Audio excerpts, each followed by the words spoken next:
Ngas na kinja klema pishisha Nga malway ngayam ngaud Kinji jinge jonga pikloi ban put good Hangaya nga malway pilay no Kijing kular jonga bati pilak let lut baro Tang shiteng por piwana nga klem poy purkat bakan ja jingim jonga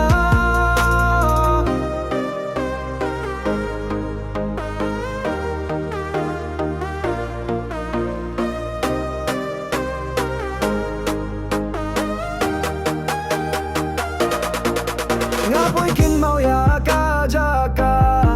Kabanggia don ring kat min shwa Min tangala don tang marwe Ngayala denga muy dur tang shapi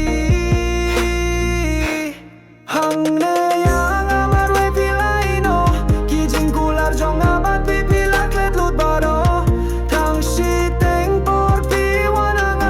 nga klem poy purkat bakan ja jingim jonga Saki jaka bat kisni Abale yang minta piye yang marwe Minta ashisha yang hasla ka pyarte Jinge jonga pipi kloy banay shawe